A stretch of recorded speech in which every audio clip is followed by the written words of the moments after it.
You're eating steamed vegetables with dinner. You're avoiding dessert. You're doing everything right. Yet your morning blood sugar reads higher than it did before bed. Your energy crashes by noon. The weight refuses to come off. And your doctor keeps telling you to eat more vegetables, while your body quietly moves in the opposite direction of health. What if I told you that one of the most commonly recommended vegetables, the one doctors and nutritionists have praised for decades as a foundation of healthy eating, is silently sabotaging your metabolism every single night? Here's what's really happening inside your body, and this is where the story gets strange. The vegetable in question isn't exotic. It's not some rare imported superfood gone wrong. It's sitting in your pantry right now. It's been on dinner plates in every culture for centuries. It's cheap, versatile, filling, and for most of human history, it was a survival food that kept entire populations alive through harsh winters. That vegetable is the potato. But before you dismiss this as another anti-carb crusade, understand this. The problem isn't the potato itself. It's what happens to that potato between the moment it's cooked and the moment it enters your bloodstream, especially when you eat it at night. Let me explain with a simple analogy. Think of starch like a tightly wound ball of yarn. When you cook a potato, heat unravels that yarn into loose, easily accessible threads. Your digestive system loves this. It breaks those threads down rapidly into glucose, which floods into your bloodstream. When you eat that hot, freshly cooked potato at 7 p.m., your body experiences what metabolic researchers call a glycemic surge. Your blood sugar spikes fast. Your pancreas releases a massive wave of insulin to bring it back down. And here's the part most people miss. That insulin doesn't just disappear after dinner. It stays elevated for hours, quietly working overnight, shuttling glucose into cells, signaling fat storage, and keeping your body locked in growth mode rather than repair mode. Now, this matters more at night than any other time of day. And the reason comes down to circadian biology, the internal clock that governs how your body processes food depending on the time of day. During daylight hours, your muscles are active, your metabolism is primed, and your cells are insulin sensitive. They respond quickly to insulin signals and absorb glucose efficiently. But after sunset, your body begins preparing for repair, not digestion. Insulin sensitivity drops. Your muscles aren't moving. Your liver shifts toward nighttime functions like hormone regulation and cellular cleanup. When you eat a high glycemic food like a hot potato late in the evening, your body is metabolically unprepared to handle it. The result? Higher, longer-lasting blood sugar elevation, more insulin required. And by morning, you wake up with what's called fasting hyperglycemia, elevated blood sugar that never fully came down overnight. Here's where this gets even more counterintuitive. That same potato, if eaten differently, behaves like an entirely different food. Let me show you the hidden mechanism. When a cooked potato cools, something remarkable happens at the molecular level. Remember that unraveled yarn? It begins to rewind. The starch molecules realign into a tighter, more resistant structure called resistant starch. And resistant starch is not digested in your small intestine. It passes through to your colon, where gut bacteria ferment it slowly, producing beneficial compounds like short-chain fatty acids that improve insulin sensitivity, lower inflammation, and support metabolic health. Studies on resistant starch have shown something doctors didn't expect. When people consumed cooked and cooled potatoes, their blood sugar and insulin response dropped by nearly 25% compared to eating the same potato hot. One study found that chilled potatoes reduced glucose spikes at 15 and 30 minutes post-meal by almost 10%, and insulin surges by over 20%. This isn't a small difference. This is the difference between a food that accelerates metabolic dysfunction and one that supports it. The potato didn't change. The structure of its carbohydrates did. But here's what most health advice gets wrong. It's not just about resistant starch. It's about timing, context, and how your body is primed to respond. If you eat that hot potato alone, as a side dish, with no fiber, no fat, no protein to slow digestion, you're delivering pure glucose to your bloodstream at maximum speed.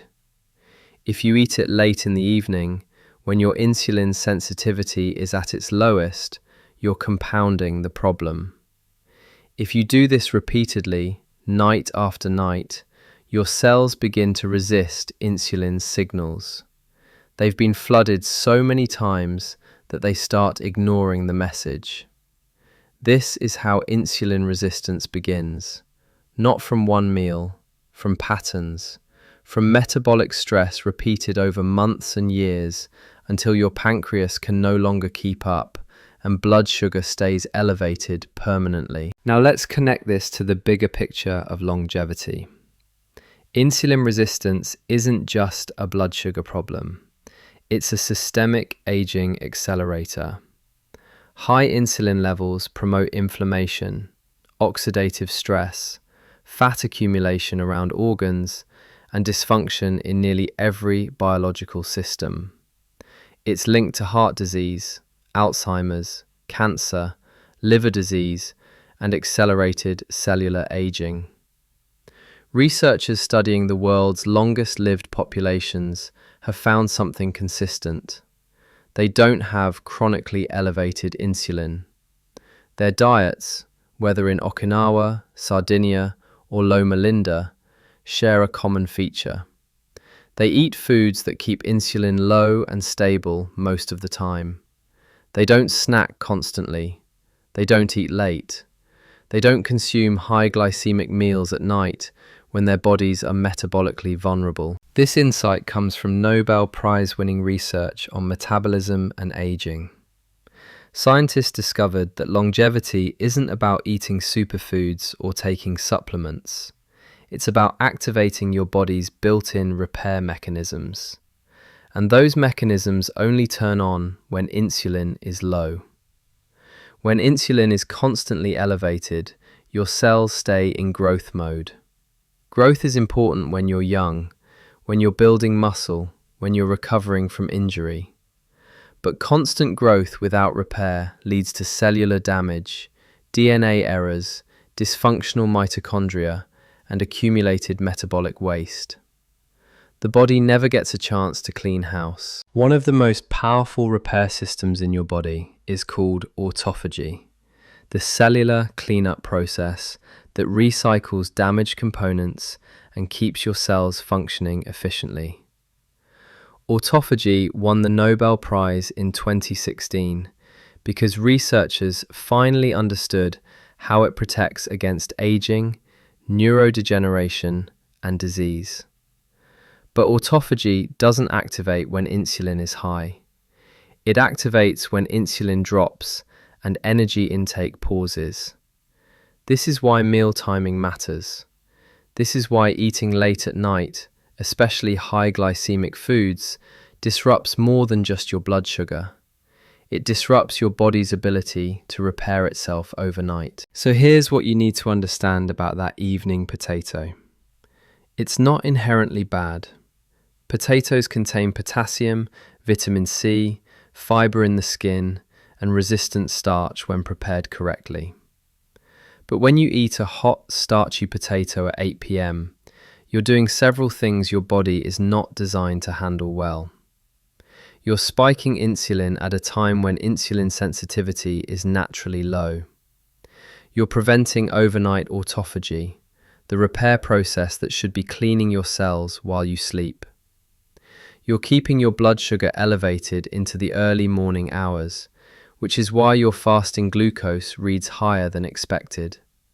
And over time, you're training your cells to become insulin resistant, setting the stage for metabolic disease decades before symptoms appear. Now, let's talk about what actually works. And this is where the science gets practical. If you want to eat potatoes without sabotaging your metabolism, follow these principles. First, preparation matters more than you think. Cook your potatoes, then let them cool completely in the refrigerator for several hours or overnight. This maximizes resistant starch formation. You can reheat them gently if needed, but cooling is the key step. Second, timing is everything. Eat starchy foods earlier in the day, when your muscles are active and insulin sensitivity is higher. Breakfast or lunch are metabolically safer times for potatoes than dinner. Third, never eat starchy carbohydrates alone.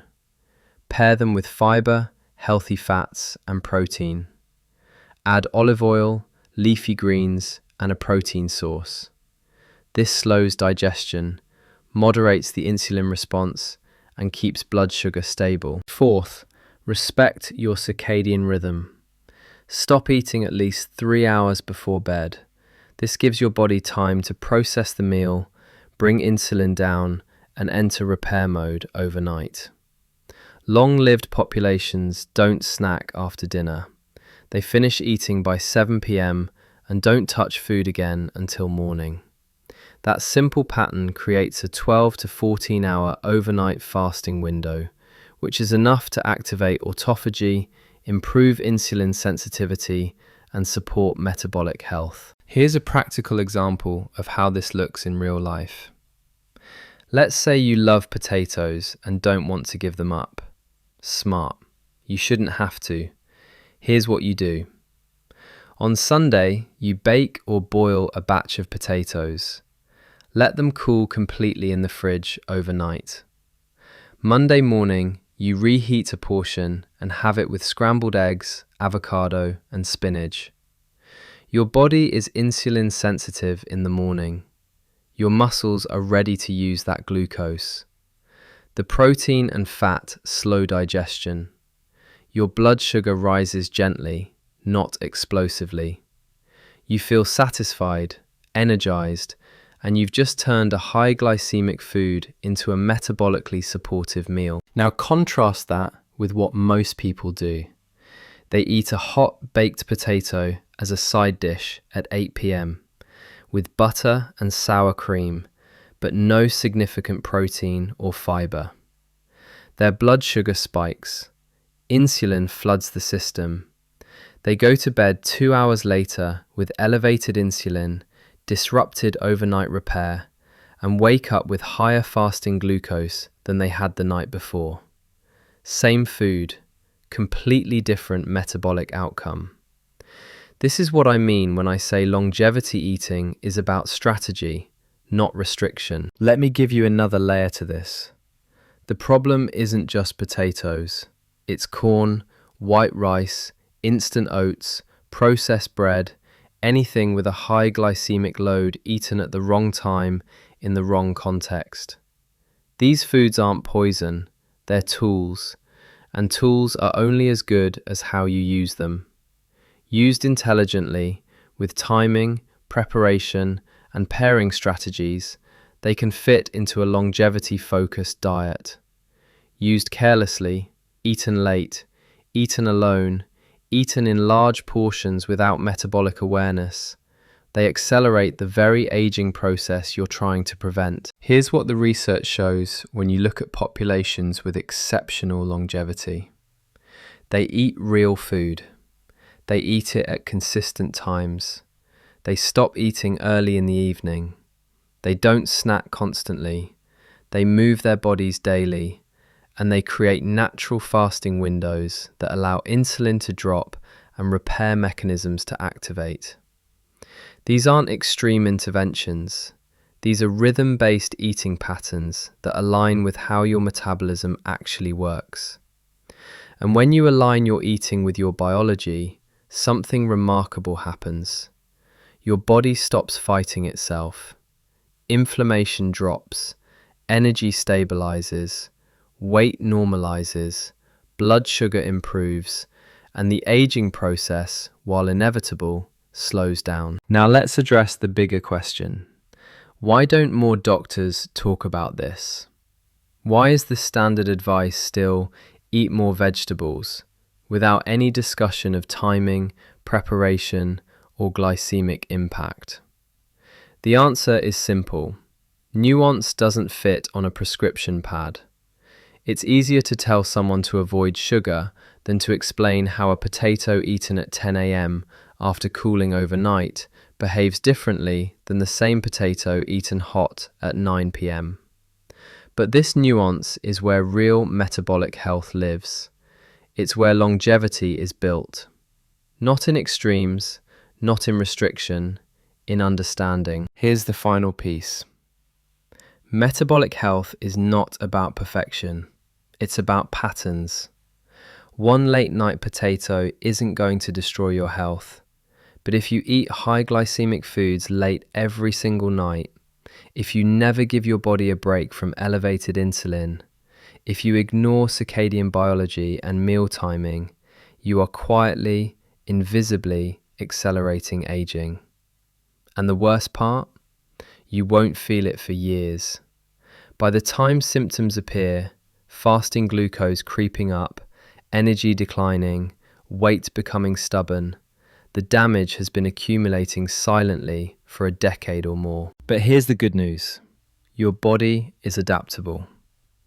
When you change the inputs, you change the outputs. Start eating dinner earlier. Stop snacking after 7 p.m. Prepare your starches intelligently. Pair carbohydrates with protein, fat, and fiber. Give your body a 12 to 14 hour overnight fasting window. Do this consistently for 30 days and watch what happens. Your morning blood sugar will drop. Your energy will stabilize. Your cravings will diminish. And you'll begin to feel what metabolic health actually feels like. This isn't about villainizing potatoes or any other food.